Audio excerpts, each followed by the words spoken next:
The cold mud of the front lawn seeped right through my socks on Thanksgiving morning.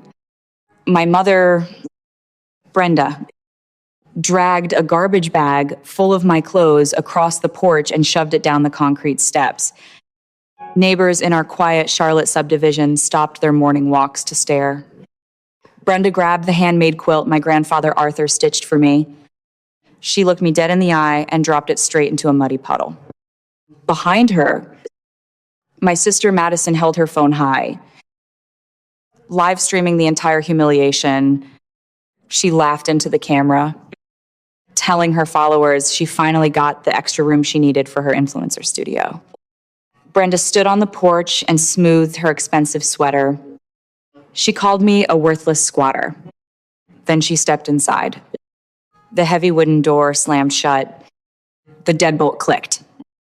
I stood freezing on the grass for exactly 10 seconds. My hands were shaking. I forced them deep into the pockets of my jacket, swallowing the hard lump forming in my throat.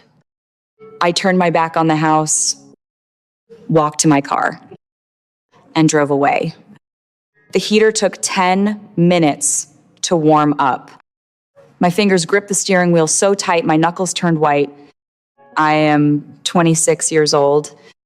I spend 5 days a week teaching high school English. I deal with teenage tantrums, bullies, and fragile egos every single day. That experience taught me one unbreakable truth about human behavior: you never feed a monster. Reacting was exactly what my mother wanted. Brenda fed on chaos the way normal people breathe oxygen. She needed me to scream. She needed me to bang on the heavy wooden door, begging to be let back in, so she could play the magnanimous victim for the neighborhood watch group. Instead, I gave her absolute, suffocating silence. The drive to my friend's empty apartment gave me time to think. To do the quiet, toxic math of my family, Brenda despised me. Not because I was a failure, but because I was independent. A narcissist cannot control a daughter who pays her own car insurance, buys her own groceries, and asks for absolutely nothing. True independence is a massive threat to their authority.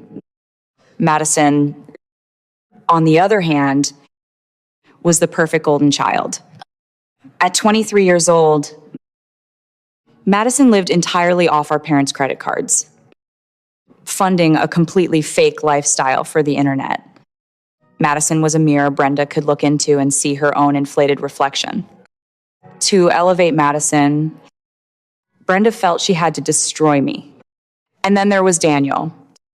My father, as I pulled out of the driveway, I caught a glimpse of him standing in the living room. He was holding a cup of coffee, peering through the wooden blinds. He watched his wife throw his eldest daughter out into the winter cold. And he did absolutely nothing. He just took a sip and let the curtain fall. That image burned into my mind. I decided right then, gripping that steering wheel as the freezing rain started to fall, that I was done. I would cut the infection out completely. I spent the long holiday weekend sleeping on a borrowed sofa, waiting for the clock to run out. Monday morning finally arrived. I skipped the bureaucratic nightmare of the bank entirely.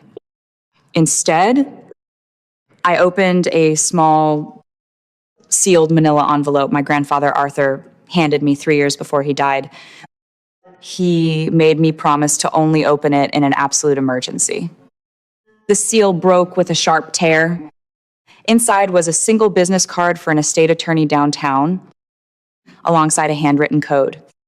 At 9 o'clock sharp, I sat across a mahogany desk from a man named Mr. Vance. I handed him the card and the code. He let out a long breath, adjusting his glasses.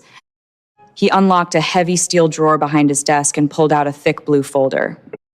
He confirmed what Arthur told him in secret. He was holding a legally recorded revocable living trust.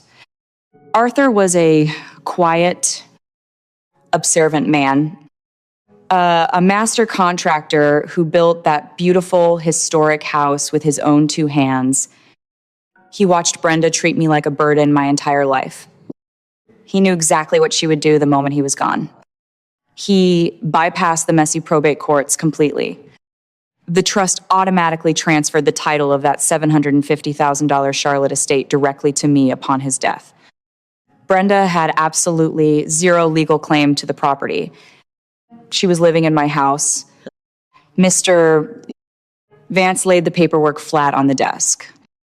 The county seal pressed into the thick paper looked like a shield. I leaned forward and signed my name. We filed a formal 30-day notice to vacate. No negotiations. No family meetings. No warnings. We hired a licensed process server to hand the papers directly to Brenda. 2 days later, the process server knocked on the front door and handed Brenda the heavy legal envelope. A normal person would call a lawyer. A normal person would panic. Brenda, drowning in her own narcissistic arrogance, assumed it was a fake document I printed off the internet to scare her. She sent a message to the family group chat laughing at my pathetic attempt at revenge. She called me delusional. She was secretly suffocating in credit card debt. Funding Madison's fake aesthetic drained every checking account they had. Brenda needed a massive influx of cash, and she needed it fast. She announced a spectacular New Year's Eve boutique launch party. She sent embossed invitations to every high society wife in our exclusive zip code. Her plan was completely unhinged but brilliantly manipulative. She intended to use my historic estate as a visual prop. She would create a high-pressure, fear of missing out atmosphere to pressure these wealthy women into writing $100,000 founder investment checks for her failing retail boutique. She would use the house as collateral. Pretending she owned the masonry and the land outright, I watched Madison brag about the upcoming party on social media. She posted videos of the massive white catering tents going up on the front lawn. I maintained total radio silence. I let my mother's desperate greed set the ultimate trap. I let her invite the wealthiest, most judgmental people in the city to witness her own public execution. New Year's Eve arrived with a bitter, freezing wind. The driveway was packed with luxury vehicles. The house echoed with clinking champagne glasses and the low, elegant hum of an expensive string quartet. Brenda stood on the grand wooden staircase, wearing a tailored silk dress, holding a microphone. Madison stood 2 steps below her, live streaming the pitch to thousands of followers. Brenda spread her arms wide, gesturing to the crown molding and the crystal chandelier Arthur hung 30 years ago. She promised her investors that her boutique would be as solid and timeless as the estate she owned. I walked through the front door at exactly 10 o'clock. A uniformed county sheriff walked right beside me. The music stopped. The chatter died instantly. Brenda's smile froze, turning her face into a stiff wax mask. I locked eyes with her. The blood drained from her cheeks so fast she looked physically ill. The sheriff stepped past the silver catering tables, his boots heavy on the hardwood floor. He walked straight up the stairs and handed Brenda a court-ordered writ of possession. His voice echoed off the high ceilings. He announced to the dead silent room that I was the sole legal owner of the property. He informed Brenda that her legal 30 days were over. She was officially trespassing on private property. The wealthy investors standing in the foyer stared at the legal document in the sheriff's hand. Whispers erupted like a lit fuse. They realized instantly they were being conned. Brenda was soliciting fraudulent investments against a property she did not legally own. Several women set their champagne glasses down on the silver trays, tore their uncashed partnership checks in half, and walked straight out the front door into the freezing night. Brenda dropped the microphone. It hit the wooden stairs with a deafening screech. She reached out, grabbing the sleeve of my winter coat, begging me to stop. She whispered that we could fix this as a family. She pleaded in front of the entire room. Madison dropped her phone on the stairs. The live stream catching every pathetic, humiliating second of their absolute downfall. I stepped back, pulling my coat violently from her grip. I told them to pack a single bag and get off my property. 2 weeks later, the silence in the house felt like a profound luxury. The infection was completely gone. Madison lost every single brand sponsor she had. The viral live stream of the eviction destroyed her online reputation overnight. She took a minimum wage retail job folding sweaters at a dying suburban mall. Daniel sent me a long text message begging to sleep in the guest room. He claimed he was packing his bags and leaving Brenda. He said she was spiraling out of control. I typed a single response. I reminded him that he watched through the wooden blinds while she threw my entire life into the mud. I told him to enjoy the consequences of his silence. I hit send, blocked his number permanently, and left him stranded in a cheap roadside motel. I thought the war was over. I underestimated the sheer manic rage of a narcissist who lost her captive audience. A massive winter storm hit the city in late January. The wind howled through the heavy oak trees. Brenda drove through the sleet, parked down the street to hide her car, and crept into the dark backyard. She used a heavy landscaping brick to smash the vintage glass on the back patio door. She climbed through the shattered frame holding a heavy steel hammer, intending to destroy Arthur's beautiful antique woodwork. She wanted to hurt me by destroying the only pure thing he left behind. She did not know I changed all the locks and installed a state-of-the-art monitored smart home system. The second her wet boots hit the kitchen floorboards, a deafening siren ripped through the house. Stadium-level strobe lights flashed from the ceiling corners, blinding her and trapping her in the center of the room. I was safely locked in the upstairs master bedroom, watching her panic through the high-definition camera feed on my phone. I activated the two-way audio. My voice filled the flashing kitchen. I told her the neighborhood private security patrol was already pulling into the driveway. She tried to run, but the heavy boots of the private guards pounded onto the wooden back deck. They detained her on the freezing patio until the real police arrived 10 minutes later. The flashing red and blue lights illuminated her terrified face as the officers locked the heavy steel handcuffs around her wrists. The state charged her with felony breaking and entering. The judge sentenced her to 6 years in state prison, with eligibility for parole after 4 years. The court also ordered restitution of $42,000 for the shattered vintage door and the massive legal fees she forced me to endure. The community reaction was swift and merciless. The neighborhood watch group banned her name from their message boards.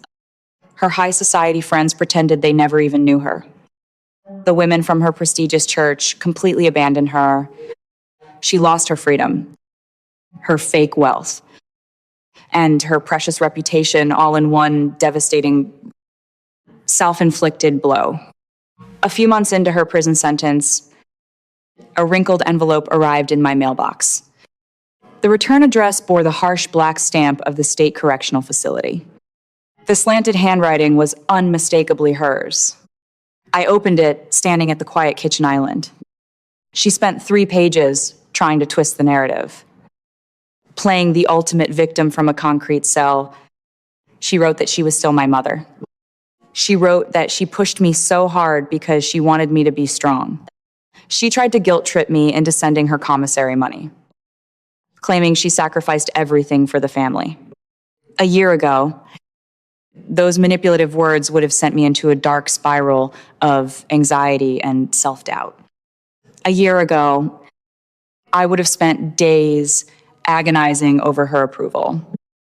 This time, I read the final manipulative sentence, folded the paper perfectly in half, and dropped it straight into the trash can. I did not feel a single spark of anger. I did not feel an ounce of lingering guilt.